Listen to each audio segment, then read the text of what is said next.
Voici l'explication. Donc ça, c'est le matériau piézoélectrique. Donc c'est une sorte de petit cristal, mais là qui est quand même assez plat. C'est genre une petite lame, on va dire. Et donc en appuyant dessus, on va appliquer une force F.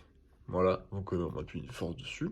Donc ça va créer un potentiel, c'est-à-dire qu'il y aura un plus, un moins, et donc ça va faire, par exemple là, donc c'est à peu près l'ordre de 5 millivolts, donc c'est pas grand-chose.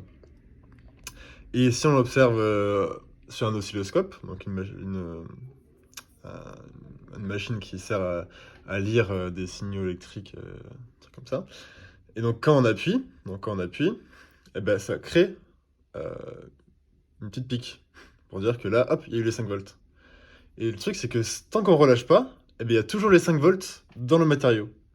Ouais, c'est ça, dans le matériau. Et quand on relâche, hop, les 5 volts ils partent, du coup, hop, ça redescend, et après ça remonte normalement.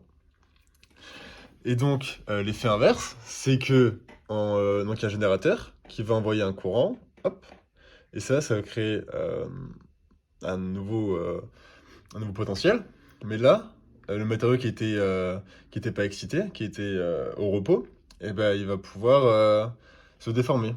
Donc, hop, là, il est au repos, hop, il est excité, hop, il est au repos, etc. Et ça sinusoïdalement. C'est-à-dire que c'est régulièrement toujours pareil. Et donc moi, avec une machine, c'est une sorte de plateforme qui bouge régulièrement. C'est pour simuler, par exemple, des séismes pour les immeubles. Donc on fait bouger le truc comme ça, là.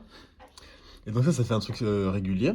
Comme si on appuyait, on mettait une sorte de force.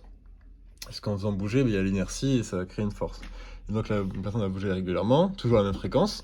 Et donc on va pouvoir observer ça, donc une sinusoïde, un truc assez régulier, de, de signaux pas très jolis et pas très réguliers qu'on pourrait faire en appuyant avec notre doigt. Voilà.